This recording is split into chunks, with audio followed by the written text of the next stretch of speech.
Sessions లో మన చేత మాట్లాడిస్తూ ఉంటారు. సో మనం అందరం కూడా సార్‌కి ఎంతో రుణపడి ఉన్నాం. ఎందుకంటే ఈ విధంగా తీర్చిదిద్దే మాస్టర్స్ దొరకరు ఎక్కడ కూడా. ఎలా ఉంది అంటే నేను అందరికీ అదే చెప్తూ ఉంటాను. భీమవరం అంటే ఒక పీఎస్ఎస్ఎంలో ఒక యూనివర్సిటీ అన్నమాట. అంటే అద్భుతమైనటువంటి మాస్టర్స్‌ని తయారు చేసే ఒక గొప్ప ప్రదేశము, ఒక గొప్ప యూనివర్సిటీ పిరమిడ్ స్పిరిచువల్ సొసైటీస్‌లో భీమవరం అని చెప్పుకోవచ్చు. మరి భీమవరము ప్రతి నెల 1, 2, 3 తారీఖుల్లో మాత్రమే అవకాశం కలిగేది వారి జ్ఞానం పొందటానికి. కానీ ఇప్పుడు ప్రతిరోజు మన ఇంట్లో కూర్చునే మనము వారి జ్ఞానాన్ని పొందుతూ ఉన్నాము. ఇది చాలా సంతోషించదగ్గ విషయం. మరి సార్ అందించినటువంటి పుస్తకము భగవద్గీత సారం శ్రీకృష్ణ సందేశం నుంచి ఒక అంశాన్ని తీసుకొని చెప్పాలని అనిపించి నేను ఈ అంశం తీసుకోవడం జరిగింది. భగవంతునికి ఇష్టమైన వారు ఎవరు? మనం అందరం కూడా ఎప్పుడు ధ్యానంలోకి రాక మునుపు భగవంతుడు అంటే సరైన అవగాహన లేదు మనకి. భగవంతుడంటే ఎక్కడో ఉన్నాడు, కంటికి కనిపించడు. అక్కడి నుంచి ఆయన మనల్ని ప్రతి నిమిషము నిర్దేశిస్తూ ఉంటాడు. మనం కోరిన కోరికలు తీర్చేటువంటి వాడు. ఇలా రకరకాలుగా మనము భగవంతుని పట్ల ఒక అవగాహన కలిగి ఉన్నాం. అది అవగాహన కాదు, అపోహ అని ధ్యానంలోకి వచ్చాక, అందులోనూ తటవర్తి వీరరాఘవరావు సార్ గారు పరిచయం అయిన తరువాతనే చక్కగా అర్థమైంది. కనుక భగవంతుడు అంటే ఎక్కడో బయట లేడు. ఆ భగవంతుడు మనలోనే ఉన్నాడు అన్నటువంటి విషయాన్ని అద్భుతంగా తెలుసుకోవడం జరిగింది. అంటే ఒక అత్రి సార్ చెప్పారు. భగవంతుడు ఎక్కడో లేడు నీలోనే ఉన్నాడు అని. మరి ఎలా ఉన్నాడు ఏమిటి? మరి డీటెయిల్స్ కావాలంటే నటవర్తి సార్ యొక్క క్లాస్ వినాల్సిందే.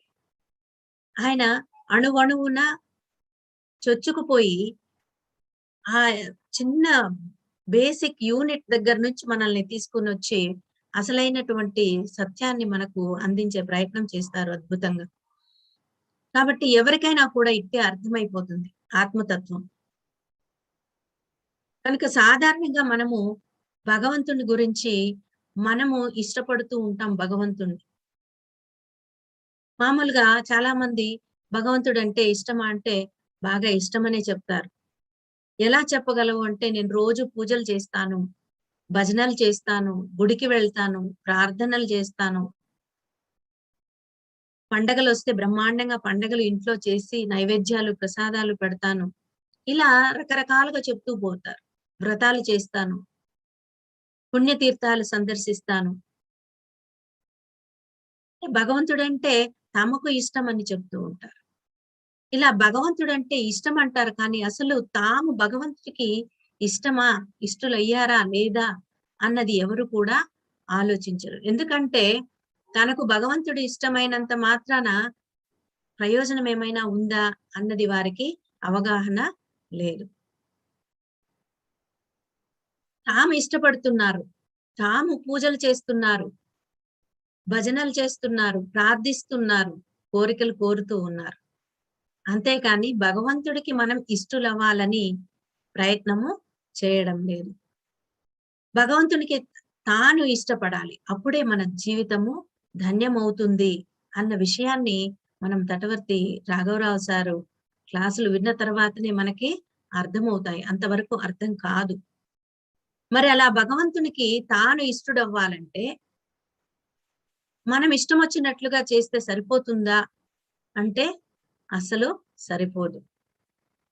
మనము మనకిష్టం వచ్చినట్లుగా పూజలు, వ్రతాలు, నోములు చేస్తే భగవంతుడు ఇష్టపడతాడా?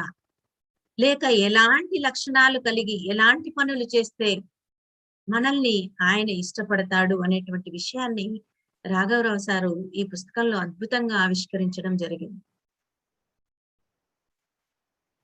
అది మనం తెలుసుకోవాలి. అంతేకాని మనకిష్టం వచ్చినట్లుగా పూజలు చేసి, ప్రార్థించి, భజనలు చేసి, నామస్మరణ చేసి, భగవంతునికి ఇష్టులయ్యామని మనకు మనము తృప్తి చెందుతూ, భావిస్తూ ఉంటే ఏ ప్రయోజనము లేదు. కనుక ఏం చేస్తే భగవంతునికి ఇష్టలవుతామో తెలుసుకోవాలి. మరి అది ఎలా తెలుస్తుంది? చాలా తేలికగా మనము తెలుసుకోవచ్చు. ఎలాగంటే భగవద్గీతను అధ్యయనం చేయడం ద్వారా గత 2 సంవత్సరాలుగా నేను భగవద్గీతను అధ్యయనం చేస్తూ క్లాసులు చెప్తూ ఉండటం వల్ల, మరి ఆ భగవద్గీత కూడా నాకు అర్థమవటానికి కారణము అంతకు ముందు తటవర్తి సారు దంపతులు నాకు అందించిన జ్ఞానం వల్లనే ఆ భగవద్గీతను నేను చక్కగా అర్థం చేసుకోగలుగుతున్నాను. కాబట్టి ఆ బేసిక్ నాలెడ్జ్ అనేది నాకు పరిపూర్ణంగా అందివ్వబడింది రాఘవరావు సార్ దంపతుల ద్వారా. కాబట్టి భగవద్గీతలో ఈ మరింత గొప్పగా ఇవ్వటాన్ని గురించి కూడా సార్ ఈ పుస్తకంలో చక్కగా మనకి వివరించి ఉన్నారు. మరి దాన్ని మరింత లోతుగా మనము ఈ రోజున విశ్లేషించుకునే ప్రయత్నం చేద్దాం. భగవద్గీతలో భగవానుడు స్వయంగా తనకు తాను తనకి ఎవరు ఇష్టమో తెలియజేశారు. ఇక్కడ భగవద్గీత 7వ అధ్యాయం విజ్ఞాన యోగంలో తీసుకున్నట్లయితే 16, 17వ శ్లోకాల్లో మానవులలో తనకి ఇష్టలైన వారెవరో స్పష్టంగా వివరించాడు భగవాన్. అలాగే 12వ అధ్యాయంలో మరింత డీటెయిల్డ్ గా భక్తి యోగంలో తనకు ప్రియమైన భక్తుల యొక్క లక్షణాలను 13వ శ్లోకం నుంచి 20వ శ్లోకం వరకు వర్ణిస్తారు శ్రీకృష్ణ భగవానుడు. అంటే వేదవ్యాస మునీంద్రుడు ఆ విధంగా రచించారు. అంటే భగవాన్ ఉవాచని ఆ విధంగా మనకి అందించడం జరిగింది.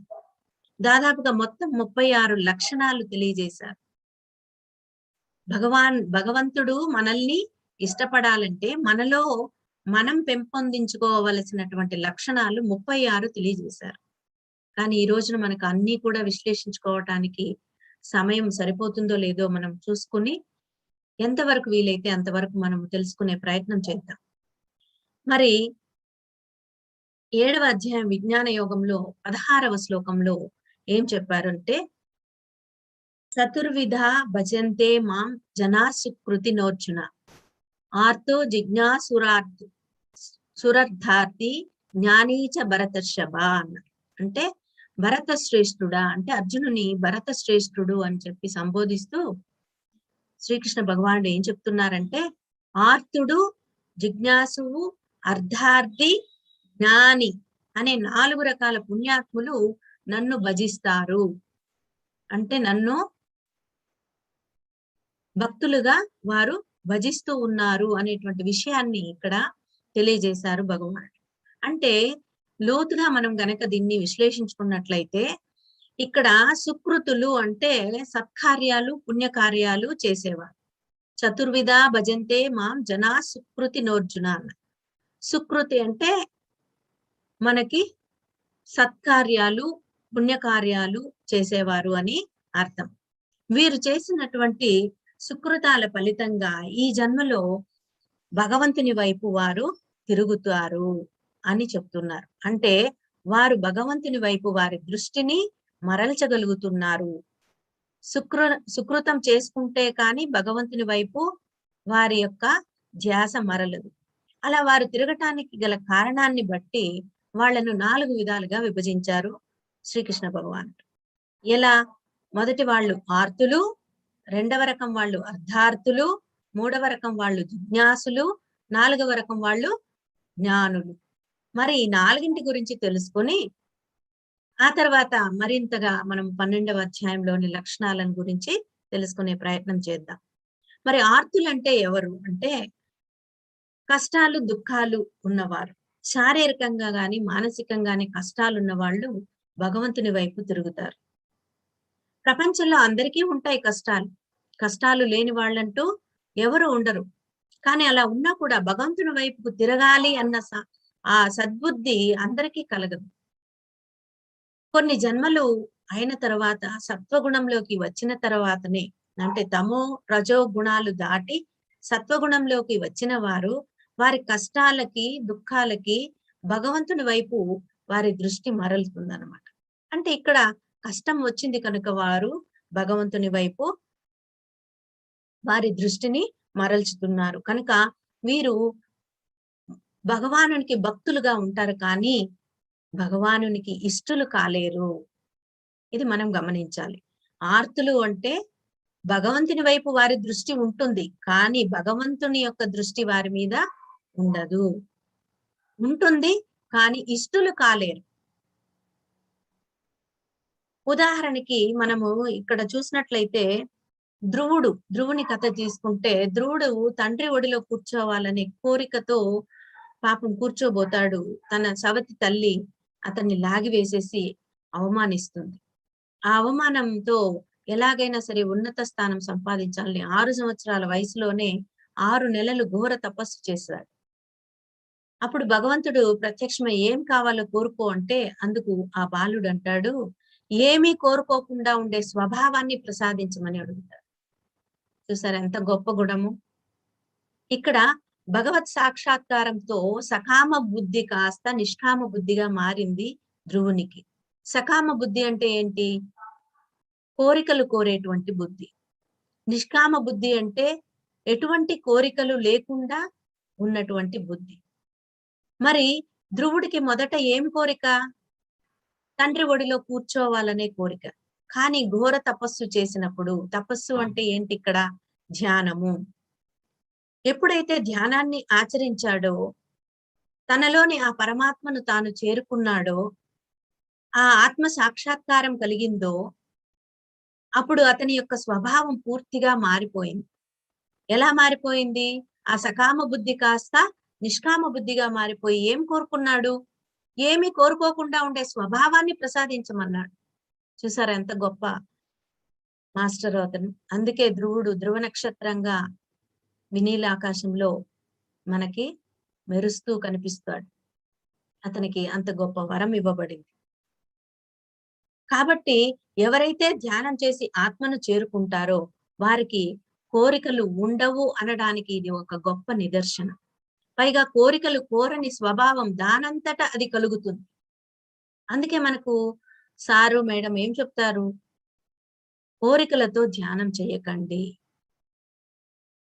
కోరికలు లేని ధ్యానం చేయాలి. ధ్యానం ఆచరించాలి అంతే. ధ్యానం ఆచరించాలి. ఆ పద్ధతి ఏంటి అంటే, మరి మనం ప్రతిరోజు ఉదయాన్నే చేసేటువంటి శ్వాస మీద ధ్యాస ధ్యానం. మన గురువు గారు చెప్పినటువంటి ఆ ధ్యానాన్ని ఎప్పుడైతే మనం ఆచరిస్తూ ఉంటామో, మనలోని ఆ ఆత్మ చైతన్యం అన్నది అత్యంత శక్తివంతంగా మారి, మన బుద్ధి వికసించి, కోరికలు కాదు మనం కోరవలసింది ఆత్మ జ్ఞానాన్ని అన్న విషయం మనకి అవగాహన కలుగుతుంది. కాబట్టి నెక్స్ట్ సెకండ్ అర్ధార్థి. ఆర్తులు, అర్ధార్థులు. అర్ధార్థి అంటే ధనమో, ఇల్లో, వాటిలో, వస్తువో, పదవో ఏదో ఒక దాన్ని తన సుఖం కోసము కోరుకునేవాడిని అర్ధార్థి అంటారు. అయితే ఈ కోరికలు కూడా భగవంతుని వైపుకు తిరిగి కోరుకోవటం వల్ల భక్తుడు అయ్యాడు. అంతేకాని భగవంతుని యొక్క ఇష్టుడు కాలేడు. చూడండి, భగవంతుని వైపు మన దృష్టి మరల్చవచ్చు, కానీ భగవంతునికి ఇష్టులు కాలేరు. కాబట్టి ఇక్కడ మనం ఉదాహరణ తీసుకున్నట్లయితే కుచేలుడు, విభీషణుడు, సుగ్రీవుడు వీళ్ళంతా కూడా అర్ధార్థులైనటువంటి భక్తులే. అర్ధార్థులు అంటే ఏదో ఒకటి కోరి భగవంతుని వైపు వారు తిరగడము, అంటే కోరికలతో భగవంతుణ్ణి ఆశ్రయించటము. కాబట్టి ఈ 2 అంటే ఆర్తులు, అర్ధార్థులు ఇద్దరిని తీసుకున్నట్లయితే ఈ 2 రకాల వారు కూడా సకాములే, అంటే కోరికలు కలిగిన వారే. అయినా కానీ వీరు భగవంతుని వైపు తిరిగారు కనుక భక్తులయ్యారు. ఈ ప్రపంచంలో కోరికలతో ప్రతి ఒక్కరూ కోరికలతో ఉన్నవారే. కానీ భగవంతుని వైపు తిరిగిన వారు భక్తులయ్యారు, తిరగని వారు నాస్తికులయ్యారు. కనుక వీరందరూ భక్తులే. ఆర్తులు భక్తులే, అర్ధార్థులు భక్తులే. కానీ ఇద్దరు కూడా భగవంతుని వైపు తిరిగారు కాబట్టి భక్తులయ్యారు. కానీ వారి యొక్క కోరికలు వారిని భగవంతునికి ఇష్టలుగా చేయలేదు ఇక్కడ. మరి 3వ రకం వాళ్ళు ఎవరు అంటే జిజ్ఞాసువులు. అంటే వీళ్ళు తెలుసుకోవాలనే తపనయే జిజ్ఞాసగా కలిగిన వారు. ఏంటి తెలుసుకోవాలి? ఈ ప్రపంచం అంటే ఏమిటి? ఎవరు దీన్ని సృష్టించారు? భగవంతుడెవరు? ఎలా ఉంటాడు? ఎక్కడ ఉంటాడు? నేనెవరిని? భగవంతుణ్ణి నేనెందుకు పూజించాలి? ఎందుకు ఆయన గురించి నేను తెలుసుకోవాలి? ఇలా అనేక సందేహాలు కలుగుతూ ఉంటుంది. వాటిని తీర్చుకోవాలనుకోవడమే జిజ్ఞాస. అట్టివాడే జిజ్ఞాసువు. మరి చాలా మంది ఈ జిజ్ఞాసతోనే మనం చూసినట్లయితే విదేశాల నుంచి కూడా చాలా మంది మన దేశానికి వచ్చి రమణ మహర్షి గారిని గాని, అరవింద యోగిని గాని ఆశ్రయించి తెలుసుకున్నారు. ఇలాంటి వారు కూడా భక్తులే. కానీ భగవంతునికి ఇష్టలు కాలేకపోతారు. కారణం ఏమిటి అంటే వీరు తెలుసుకోవాలన్న తపన ఉంది. కాబట్టి ఆ జిజ్ఞాస ఉంది కానీ వారు భగవంతుణ్ణి చేరుకోలేరు. భగవంతునికి ఇష్టలు కాలేరు. కాబట్టి వీరు కూడా భగవంతుణ్ణి ఇష్టపడే వాళ్ళే కానీ భగవంతుడు ఇష్టపడేవాళ్ళు కాదు. ఇక్కడ బాగా అర్థం చేసుకోవాలి మనం. ఇకపోతే చిట్ట చివరి వాడు 4వ రకం వాళ్ళు ఎవరు అంటే జ్ఞానులు. వీళ్ళు అందరిలోనూ గొప్ప భక్తులు. ఎందుకంటే వీళ్ళని పరాభక్తుడు, నిష్కామ భక్తుడు, నిర్గుణ భక్తుడు అని కూడా అంటారు. స్వార్థం లేనివాడు, ఏమీ కోరనివాడు, భగవత్ తత్వం సంపూర్ణంగా తెలిసిన భక్తుడు. నిరంతరం ఆత్మ యందే మనస్సును నిలిపి ఆత్మలో రమిస్తూ పరవశించేటువంటి భక్తుడు. అతనికి ఈ లోకంలో దేంతో పని లేదు. అన్ని ఆత్మలోనే దర్శిస్తూ ఉంటాడు. ఆత్మలోనే ఆనందిస్తూ ఉంటాడు. మరి దీనికి ఉదాహరణ ప్రహ్లాదు. నిరంతరము ఆత్మస్థితిలో ఉండటం. ఇదే మనకి ట్రైనింగ్ ఇస్తున్నారు తటవర్తి వీరరాఘవరావు సార్. జ్ఞానులుగా మనల్ని మార్చే ప్రయత్నం చేస్తున్నారు ఆయన. మరి ఆయన యొక్క ఆకాంక్షని మనకి ఆయన అందించిన ఈ గొప్ప అవకాశాన్ని, అర్హతను మనం అద్భుతంగా వినియోగించుకుంటూ చక్కగా ఎదగాలి. పత్రి సార్ చెప్పేది కూడా అది. జ్ఞానవంతంగా మనం జీవించాలి. జ్ఞానం అంటే భౌతిక జ్ఞానం కాదు, ఆధ్యాత్మిక జ్ఞానము, ఆత్మ జ్ఞానము. మరి అటువంటి వాడే భగవంతునికి నిజమైన భక్తుడు.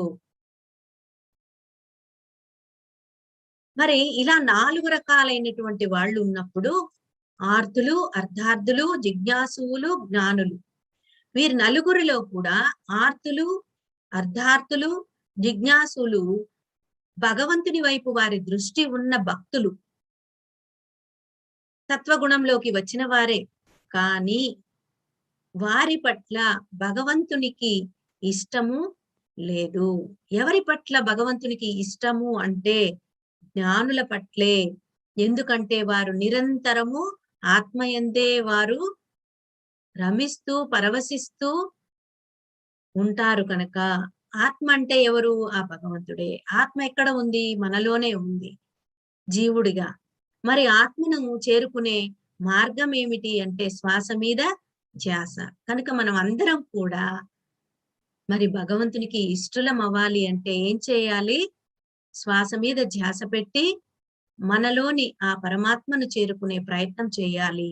ఆత్మస్థితిలో సదా మనము ఉండగలిగేలాగా మన జీవితాన్ని దిద్దుకోవాలి. మరి అలా నిరంతరము ఆత్మస్థితిలో ఉండాలి అంటే అనునిత్య సాధన, అనునిత్య జ్ఞాన సముపార్జన ఎంతో ఎంతో అవసరం. దానికి మార్గమే మనకు ఈ జూమ్ సెషన్ లో సారు మేడం అందిస్తూ ఉన్నారు. ప్రతిరోజు సాధన. మన మనస్సుని శుద్ధి చేసుకుంటూ అలాగే మహాశూన్యం చేసుకుంటూ ఉన్నాం. మహాపరిశూన్యం చేసుకుంటున్నాం. శూన్యము, పరిశూన్యము, మహాపరిశూన్యం. మరి మహాపరిశూన్య స్థితికి చేరినప్పుడు అక్కడ ఇంకేమీ లేదు, ఆత్మ తప్ప. మనమే ఆత్మై విలసిల్లుతాము. ఆ స్థితిలో 2:30 గంటలు ఉండగలిగితే ఇక తిరిగే లేదు. అలాంటి వారినే మరి రోజు 2:30 గంటలు అలా ఉంటూ మళ్ళీ జ్ఞానాన్ని పొంది ఆ జ్ఞానాన్ని అన్వయిస్తూ ఎప్పుడైతే మనం జీవిస్తూ ఉంటామో అప్పుడు సదా మనం ఎరుకతో అంటే ఆత్మస్థితిలో ఆ పరమాత్మ తత్వంలో జీవిస్తున్న వాళ్ళమే అవుతాం.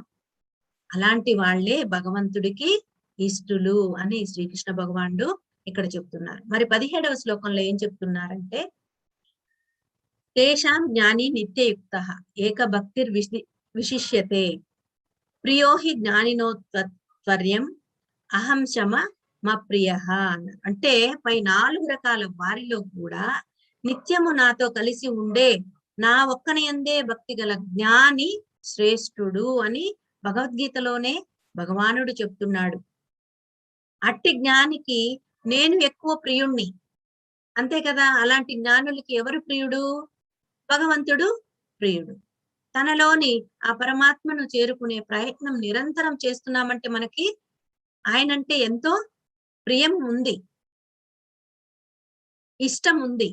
అలాగే అతడు నాకు ప్రియుడు అని, అటువంటి వాడు నాకు ప్రియుడు అని చెప్తున్నారు భగవానుడు. కాబట్టి 4 రకాల భక్తులలో జ్ఞానియే ఎందుకు శ్రేష్ఠుడు అని ఆలోచిస్తే 2 కారణాలు చెప్పారు ఇక్కడ. ఒకటి నిత్యయుక్త. ఈ శ్లోకంలో చూస్తే మనము నిత్యయుక్త ఏక భక్తి అనే 2 పదాలు తీసుకుని మనము విశ్లేషించుకుని చూసినట్లయితే, నిత్యయుక్త అంటే ఎల్లప్పుడూ పరమాత్మతో కలిసి ఉండేవాడు. నిత్యయుక్త అంటే ఆర్తుడు, దుఃఖము భయము తీరిపోగానే ఏం చేస్తాడు? భగవంతుణ్ణి వదిలేస్తాడు. తన దుఃఖం ఉన్నంత వరకు భగవంతుణ్ణి తలుచుకుంటాడు, దుఃఖం తీరిపోగానే మర్చిపోతాడు. అలాగే అర్ధార్థి ఏం చేస్తాడు? కోరిక తీరిపోగానే భగవంతుణ్ణి వదిలేస్తాడు. జిజ్ఞాసు ఏం చేస్తాడు? శాస్త్ర సంబంధ జ్ఞానం కలగగానే వదిలేస్తాడు.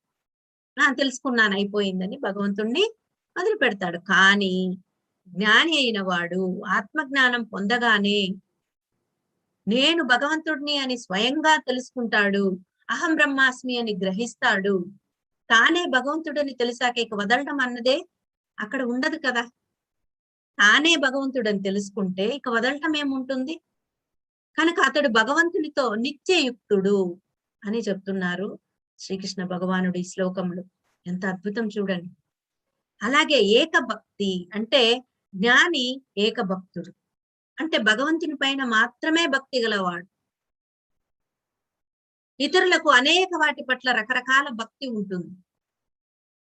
ఆర్తులు, అర్ధార్థులు, జిజ్ఞాసులకి మిగతా వాటి పట్ల ఎక్కువగా వ్యాపకం ఉంటుంది. వాళ్ళకి వాటి పట్ల శ్రద్ధ భక్తులు ఉంటాయి. కానీ జ్ఞానికి ఒకే ఒక్కడైన భగవంతునిపై మాత్రమే మనసు నిలిచి ఉంటుంది. నిరంతరం ఆయన యందే తన మనసును నిలిపి ఉంటాడు. కారణము అతనికి భగవంతుడంటే ఎవరో కాదు, తన ఆత్మీయననేటువంటి అవగాహన ఉంది.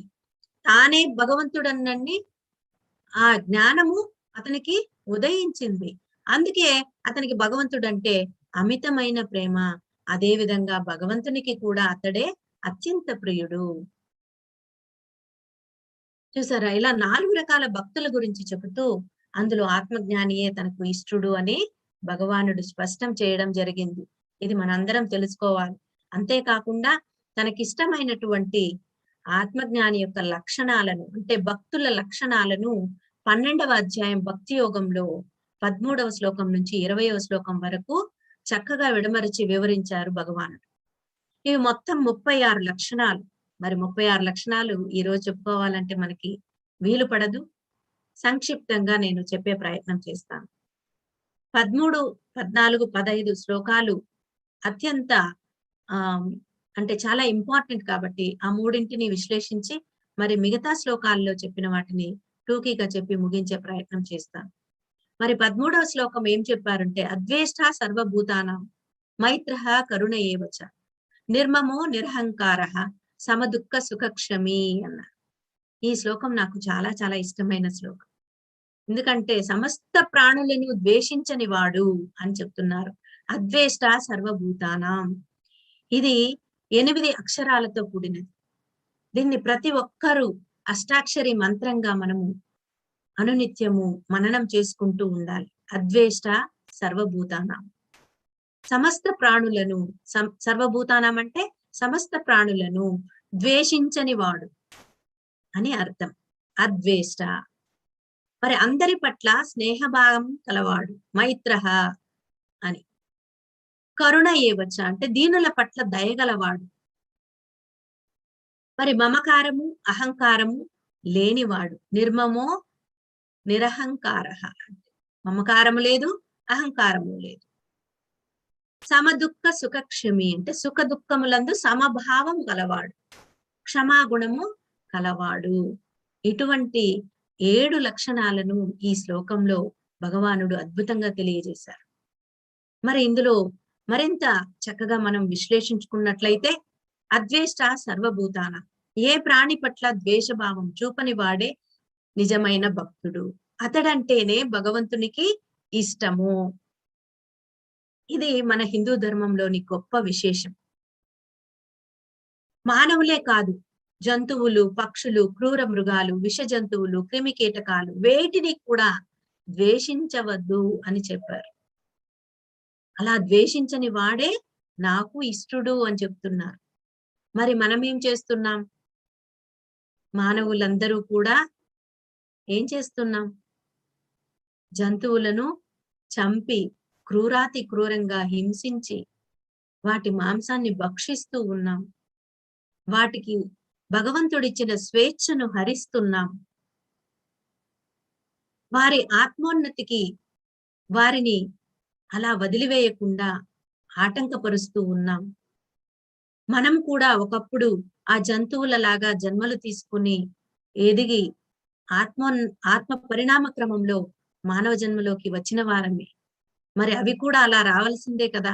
మరి వాటిని మనము అడ్డుకోవడం ఎంతవరకు న్యాయం? అది ధర్మమా అంటే అది అధర్మము.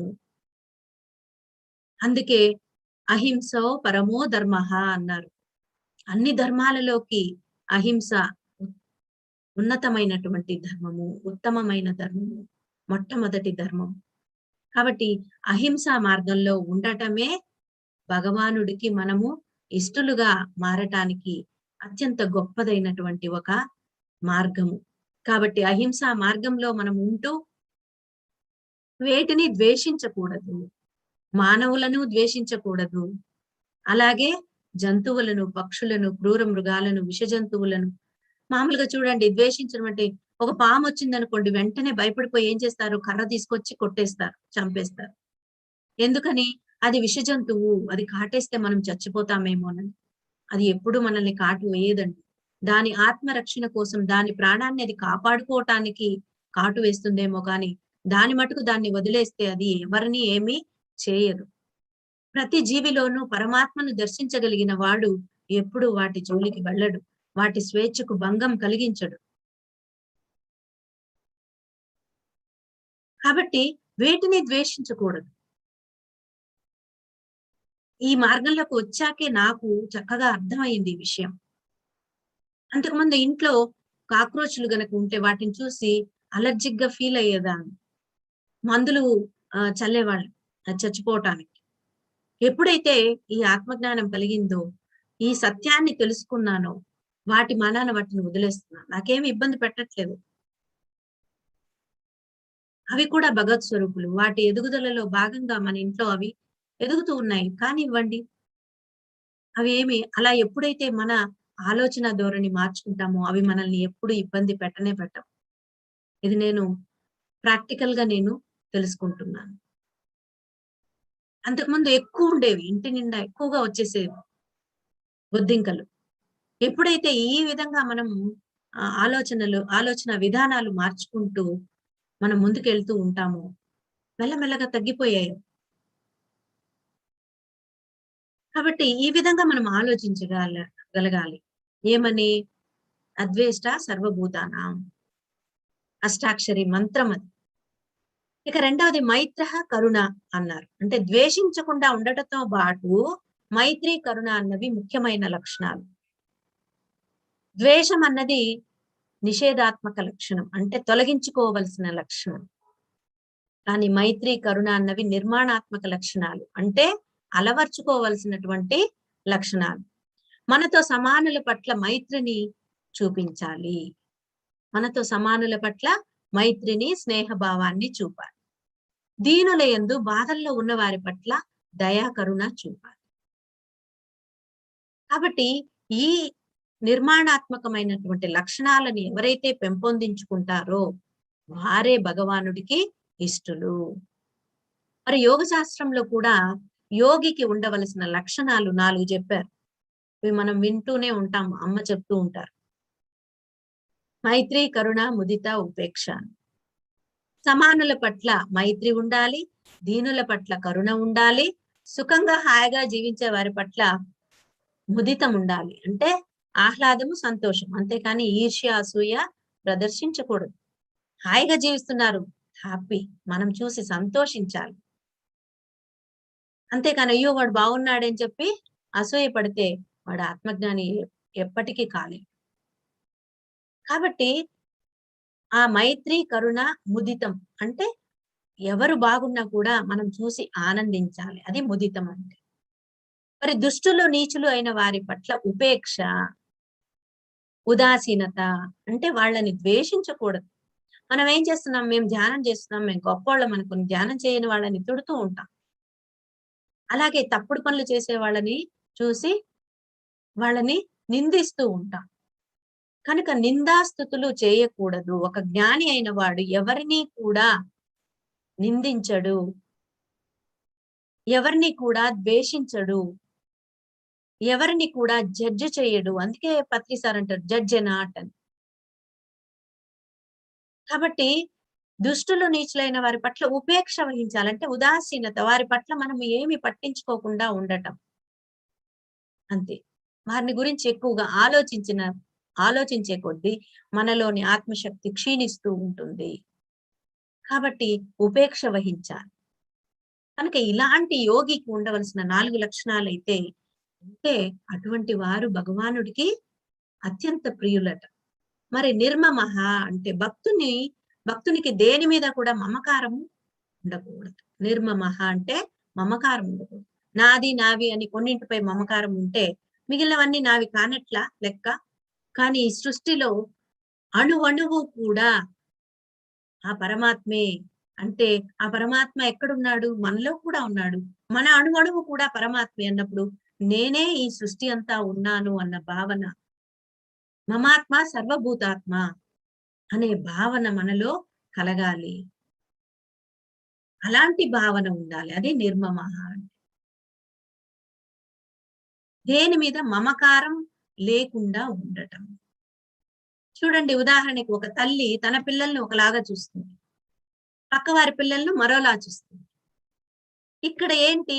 నా పిల్లలు అనే మమకారం. వారు వేరే వారి పిల్లలు అనే దృష్టి. కానీ ఎప్పుడైతే ఒక ఆత్మజ్ఞాని అయిన తల్లి ఏం చేస్తుంది అంటే, తన పిల్లలను ఎలా చూస్తుందో పక్కవారి పిల్లలను కూడా అలాగే చూస్తుంది. ఎందుకంటే అందరూ భగవత్ స్వరూపులే అనేటువంటి ఆ ఆ అవగాహన, ఆ జ్ఞానము స్థితమైపోయి ఉంటుంది. అది ఆషామాషి విషయం కాదండి. అంత ఈజీగా రాదు. ఈ మమకారం లేకుండా ఉండటం అనేది. అందరి పట్ల ప్రేమ భావం ఉండాలి. కానీ మమకారం ఉండకూడదు. మమకారం అంటే దానికి బందీ అయిపోవడం. ఆ బందీ కాకుండా మనము ఉండగలగాలి. ఈ మమకారమే అన్ని దుఃఖాలకి కారణం కూడా. నా బిడ్డ అని మమకారం పెంచుకునే కొద్దీ, ఆ బిడ్డ నుంచి నువ్వు ఎక్స్‌పెక్ట్ చేసేవి ఏదైతే నీకు దొరకదో అప్పుడు దుఃఖం వస్తుంది. వాడు ఒక ఆత్మస్వరూపుడు. ఈ భూమి మీద ఎదగడానికి వచ్చాడు.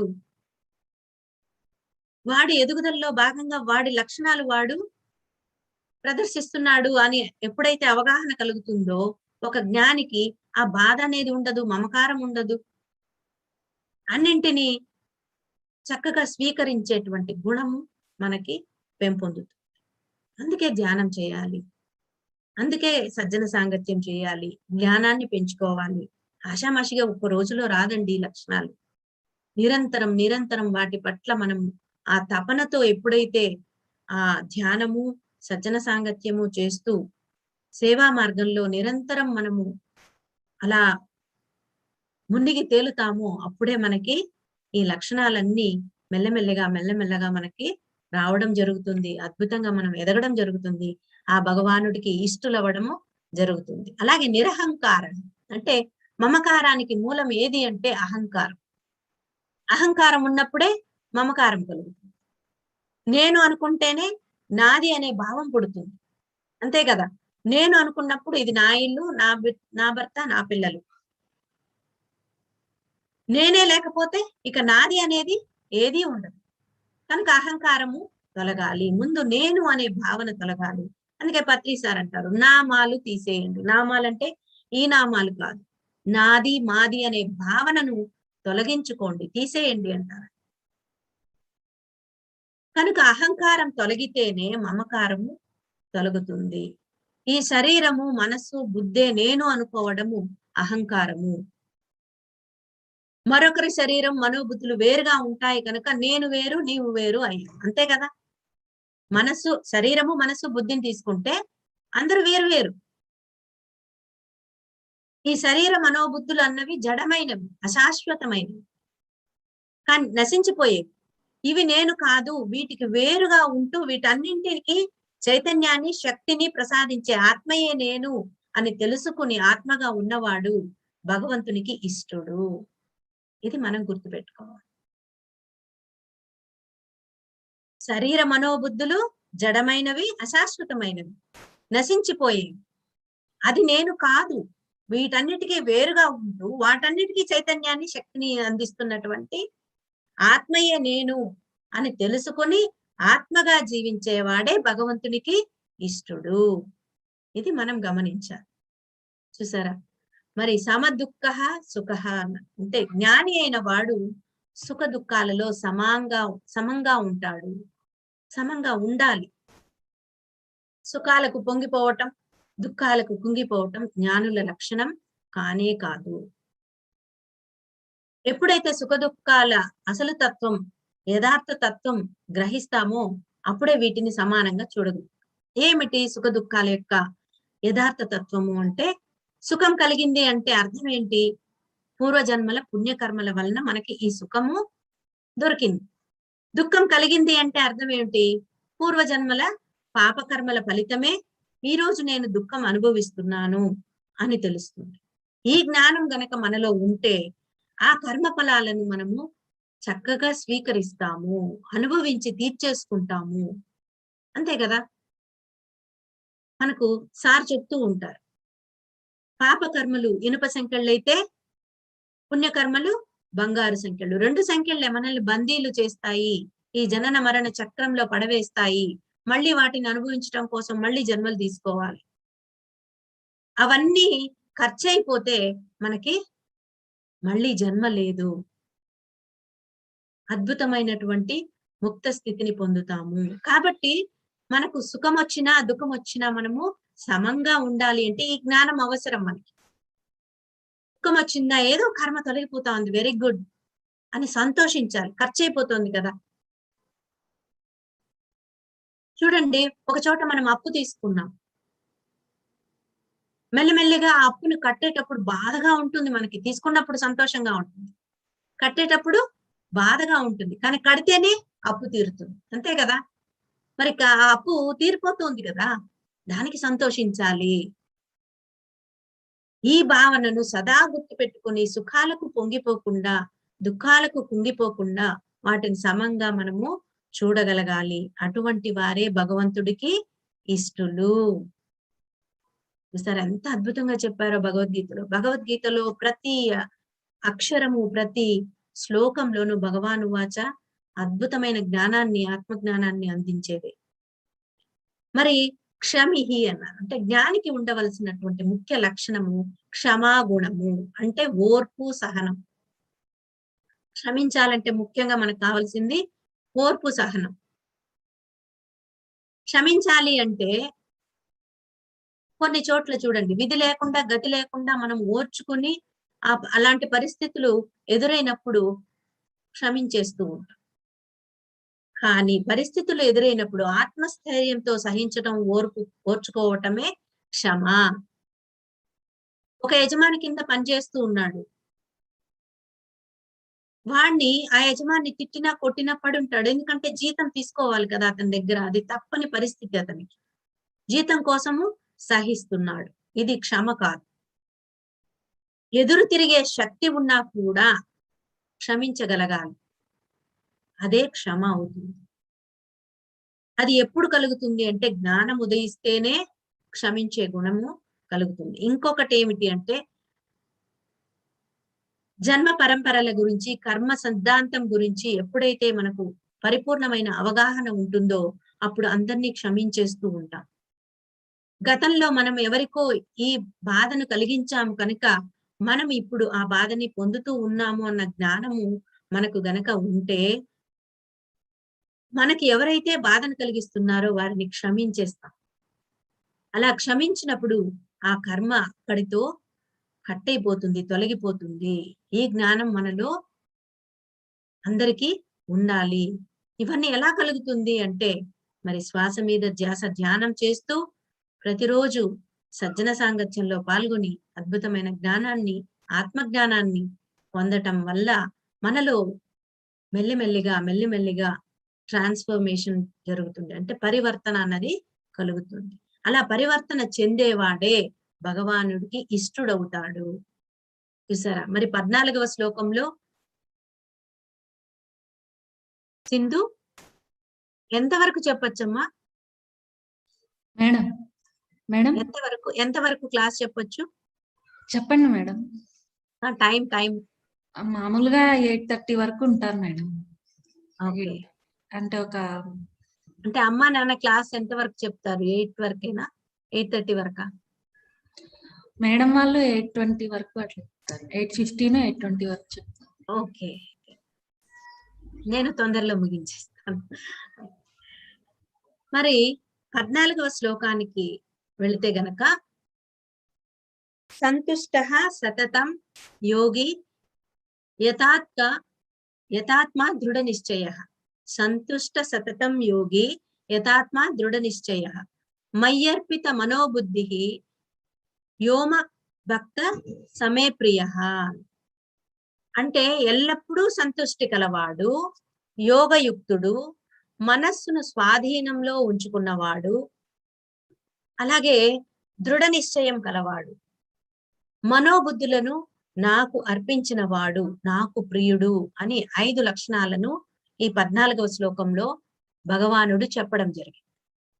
ఎంత అద్భుతం చూడండి. ఎల్లప్పుడూ సంతుష్టి కలవాడు, యోగయుక్తుడు, మనస్సును స్వాధీనంలో ఉంచుకున్నవాడు, దృఢ నిశ్చయం కలిగిన వాడు, మనోబుద్ధులను నాకు అర్పించిన వాడు నాకు ప్రియుడు అని భగవానుడు చెప్పడం జరిగింది. మరి ఈ లక్షణాల గురించి తెలుసుకుంటే మనం ఎలా ఉన్నాము మనల్ని మనము బేరీజు వేసుకుంటూ ఆ లక్షణాలను ఆపాదించుకునే ప్రయత్నం మనము చేయాలి. సతతం సంతుష్ట, ఎల్లప్పుడూ సంతృప్తితో సంతోషంతో ఉండేవాడు. మరి మనం సంతృప్తితో ఉన్నామా, జీవిస్తున్నామా లేదా అని మనము చెక్ చేసుకోవాలి. ఎల్లప్పుడూ సంతృప్తితో సంతోషంతో ఉన్నామా లేదా అని మనల్ని మనము చెక్ చేసుకోవాలి. ఇదే అమ్మ చెప్తుంటారు ఆత్మవిచారణ. మనల్ని మనము విచారణ చేసుకుంటేనే ఎదుగుతాము. మరి తృప్తికి సంతృప్తికి చాలా తేడా ఉంది. ఇక్కడ సంతృప్తితో సంతోషంతో ఉండేవాడని చెప్పుకున్నాం కనుక సంతృప్తికి తృప్తికి ఏంటి తేడా అనేది కూడా తెలుసుకోవాలి. మనం ఏదైనా కావాలని కోరుకున్నప్పుడు ఆ కోరిక తీరేదాకా అసంతృప్తిగా ఉంటాం, అంతే కదా? కోరిక తీరగానే తృప్తి కలుగుతుంది. ఇక మరో కోరిక అనేది పుట్టకుండా ఉన్నదాంతో తృప్తి చెందితే అది సంతృప్తి. చూసారా? ఇలా ఎవరైతే దొరికిన వాటితో తృప్తి చెంది మనకున్నది చాలు, మనకున్నదా భగవత్ ప్రసాదము అనుకుని స్వీకరించి ఎంత ఉంటే అంత చాలని ఉంటాడో అతడే నిత్య సంతుష్టుడు. ఇక్కడ పత్రి సార్ కూడా చెప్తుంటారు, వాళ్ళ గురువు గారు చెప్పారు, సదానంద యోగి. వచ్చింది కాదన రాదు, ఉంటే ఉందని పొంగిపోరాదు, పోతే పోయిందని ఏడవరాదు. అలా మనము ఏదైతే మనకు దొరికిందో దాంతో తృప్తి చెందాలి. అది భగవంతుని ప్రసాదంగా స్వీకరించి ఎంత ఉంటే అంత చాలని మనం ఉంటాము. అటువంటి వాళ్లే నిత్య సంతుష్టుడు. మరి యోగి అన్నారంటే యోగి అంటే ఎవరు?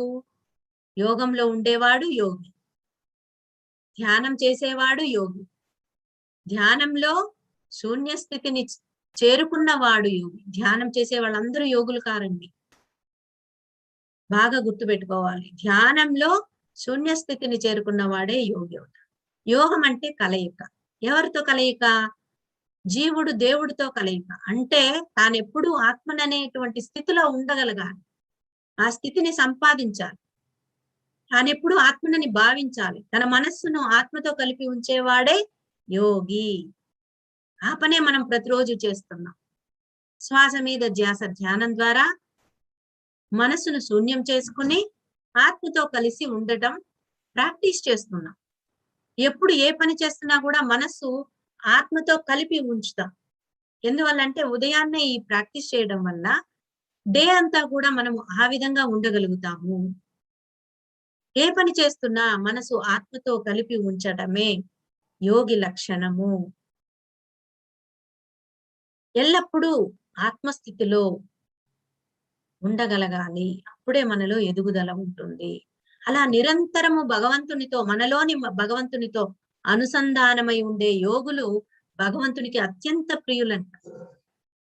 ఏదో నేను ఈ పొద్దున్న లేచాను, 2 గంటలు ధ్యానం చేశాను అని ధ్యానం నుంచి లేవగానే మరి భౌతిక జీవితంలో అలా పడిపోయి, భౌతిక జీవితంలో అలా కొట్టుకుపోతూ ఉంటే, కొట్టుకుపోవడం అంటే మనసంతా వెంపర్లాడుతూ ఉంటుంది భౌతికమైనటువంటి విషయాలలో.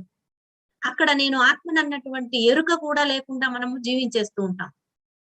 2 గంటలు ధ్యానం చేస్తాము. 22 గంటలు ఎలా ఉన్నాము?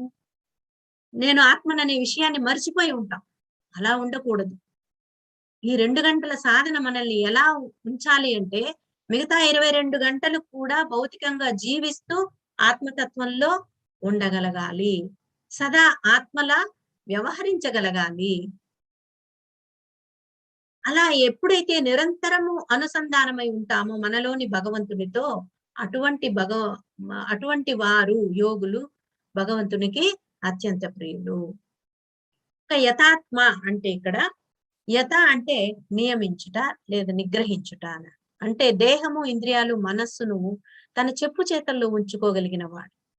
ఎవరు ఉంచుకోగలుగుతారు ఇంద్రియాలను తన చెప్పు చేతల్లో? ఎవరైతే ధ్యానం చేసి ఆ మనస్సుని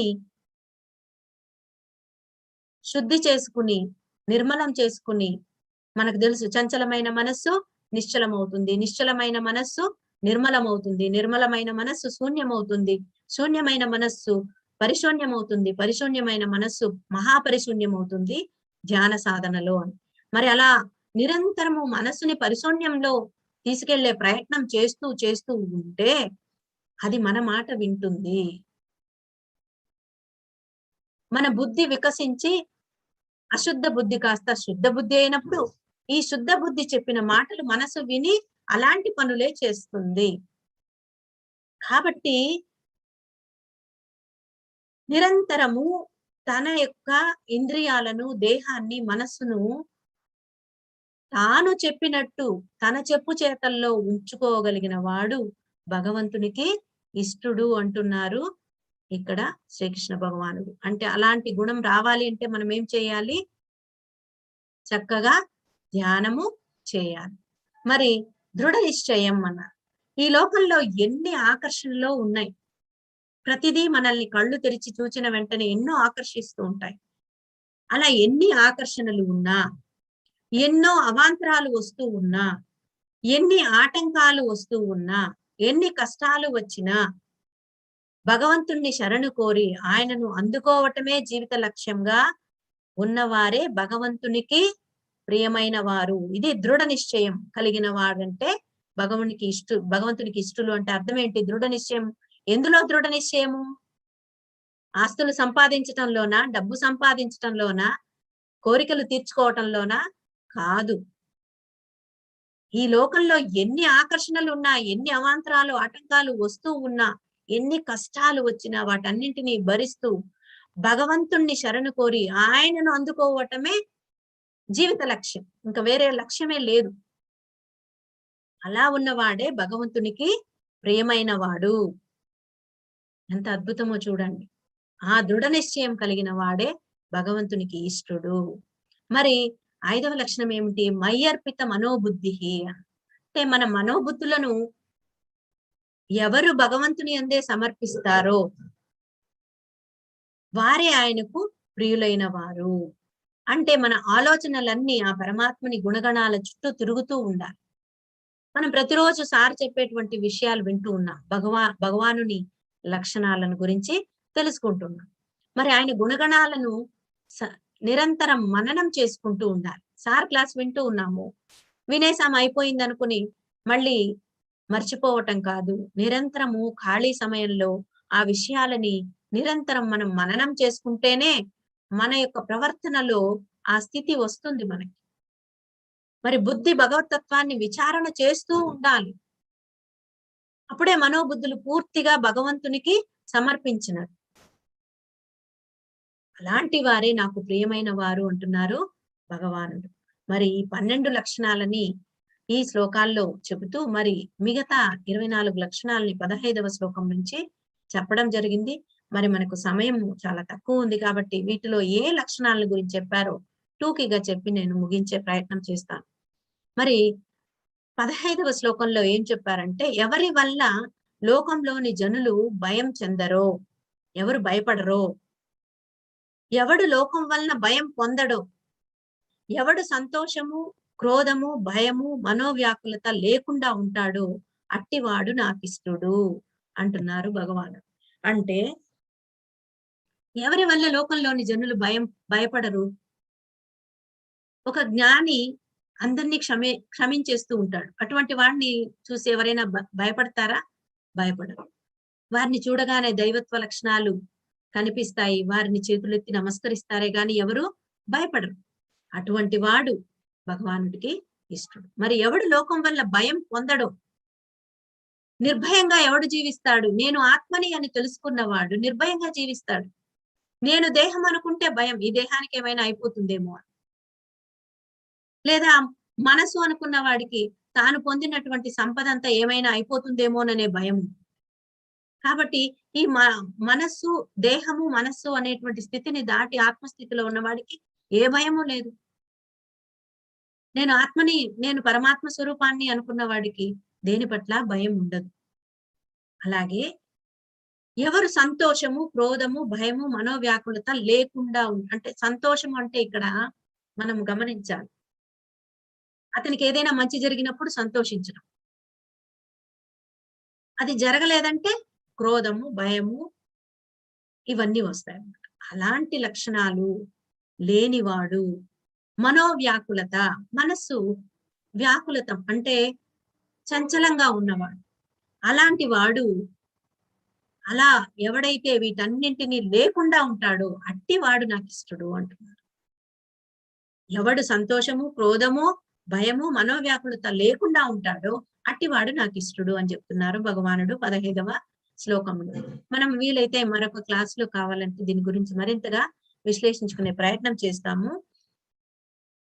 కాబట్టి 16వ శ్లోకంలో ఏం చెప్తున్నారంటే, కోరికలు లేనివాడు, అంతఃశుద్ధి కలవాడు, వివేకవంతుడు, దేని యందు ఆసక్తి లేనివాడు, దుఃఖించనివాడు, సమస్త కార్యాలు పరిత్యజించిన వాడు, నాయందు అంటే ఆత్మయందు భక్తి కలవాడు ఎవడో అతడు నాకు ఇష్టడు. చూసారా, కోరికలు లేనివాడు. మరి మనం కోరికలు లేకుండా ఉన్నామా? ఉంది, ఇంకా కోరికలు ఉన్నాయి.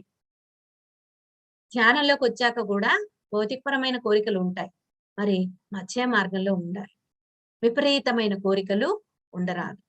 మన జీవనం సాఫీగా సాగటానికి, ధ్యాన సాధన అద్భుతంగా సాగడానికి ఏదైతే అవసరమో వాటిని కోరుకోవడంలో తప్పులేదు.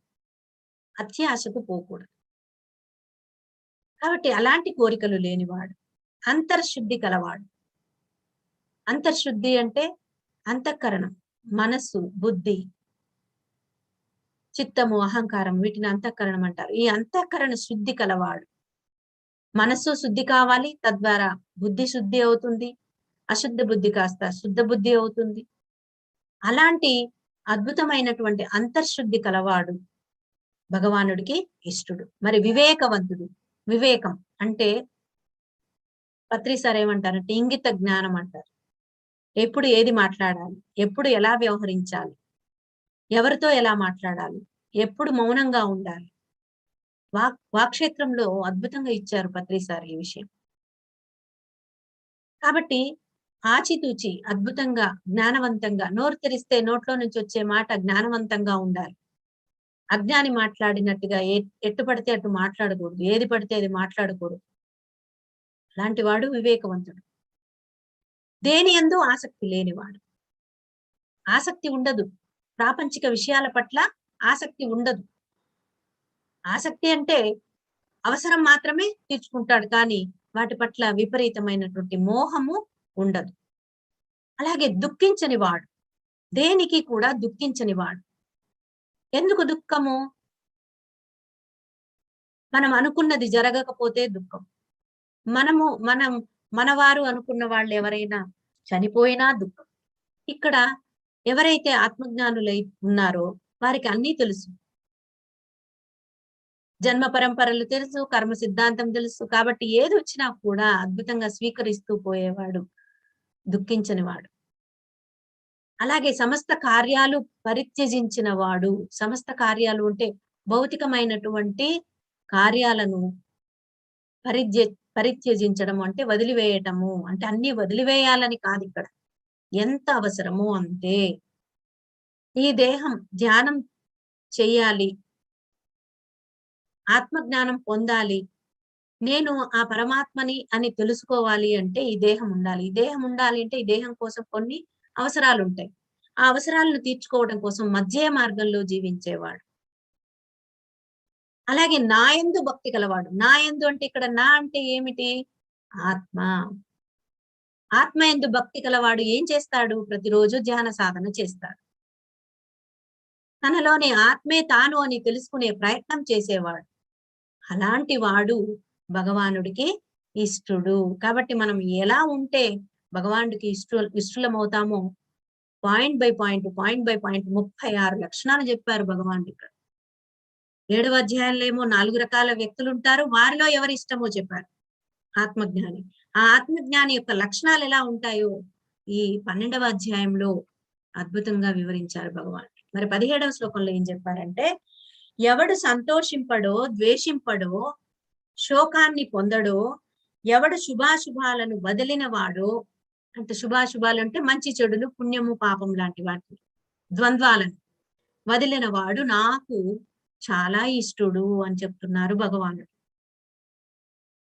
ఎవడు సంతోషింపడు అంటే సంతోషించకూడదని ఇక్కడ రూల్ లేదు. సంతోషమే ముఖ్యం అనుకుని వాటి కోసమే వెంపర్లాడుతూ సంతోషం వచ్చినప్పుడు మాత్రమే పొంగిపోతూ దుఃఖం వచ్చినప్పుడు కుంగిపోయేవాడు. అలాంటి వారిని ఇక్కడ సంబోధించడం జరిగింది. అంతేగాని సంతోషించకూడదు అన్న విషయం కాదు. మరి ద్వేషింపడు, ఇది కూడా మనం చెప్పుకున్నాం. అద్వేష్ట సర్వభూతానం.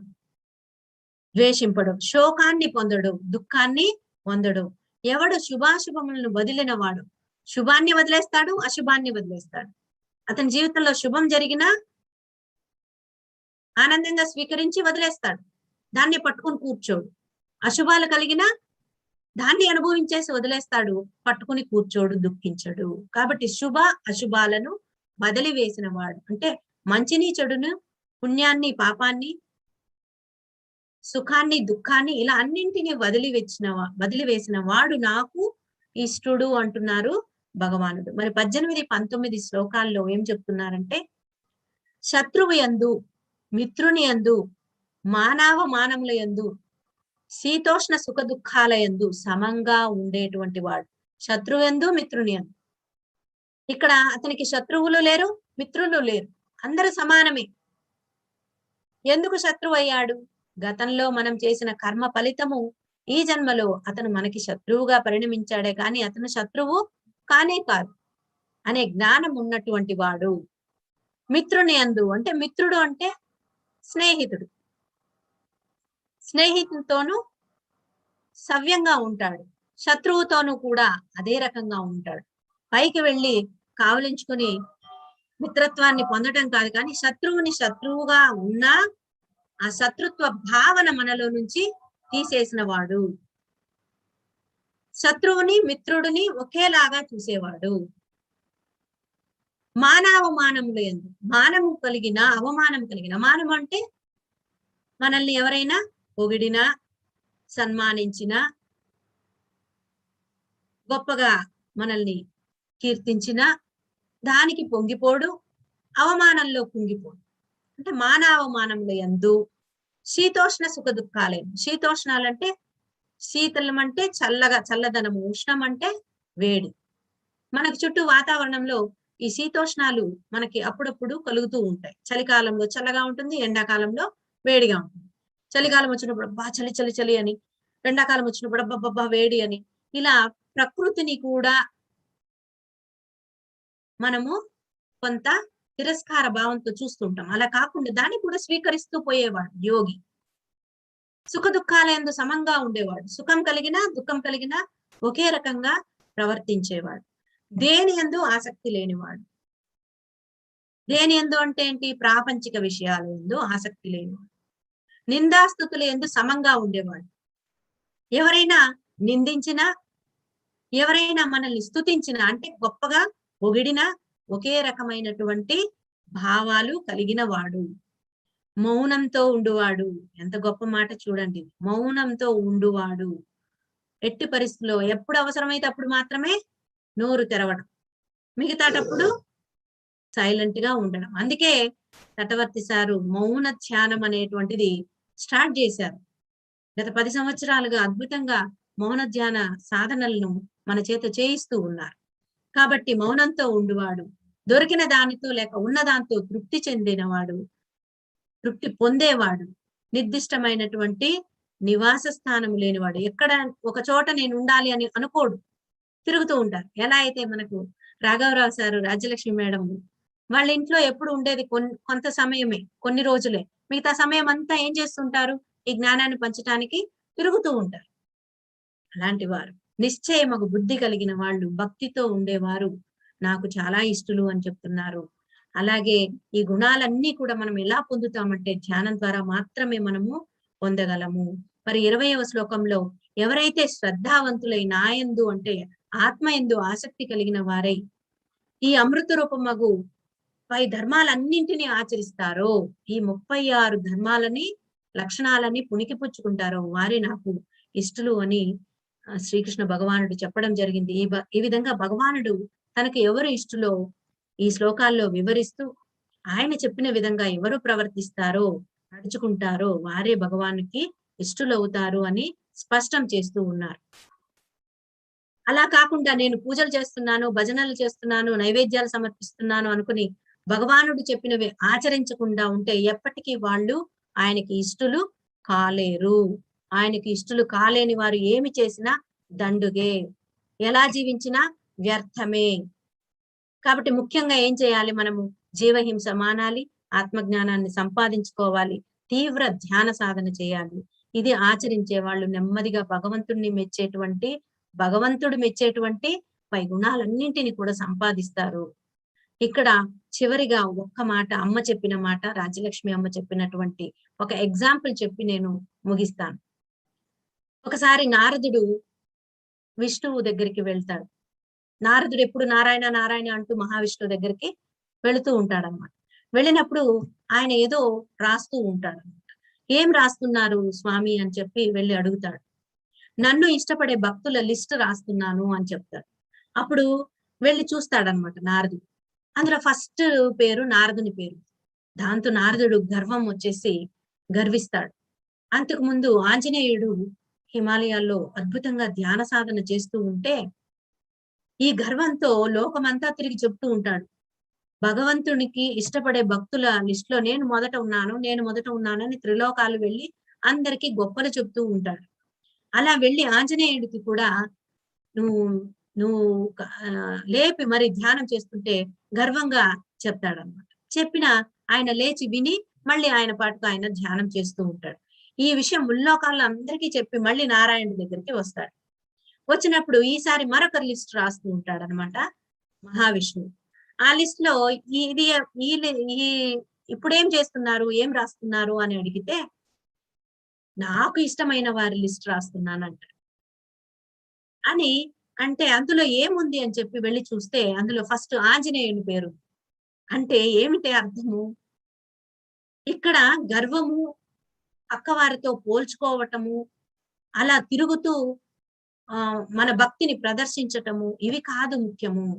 నిరంతరము ధ్యాన సాధనలో ఉంటూ తనలోని దైవాన్ని తాను చేరేవాడే భగవంతునికి అత్యంత ప్రియుడు అని చెప్పటానికి ఈ ఎగ్జాంపుల్ నాకు రాజలక్ష్మి అమ్మ ఒకసారి క్లాస్‌లో చెప్పింది గుర్తుంది.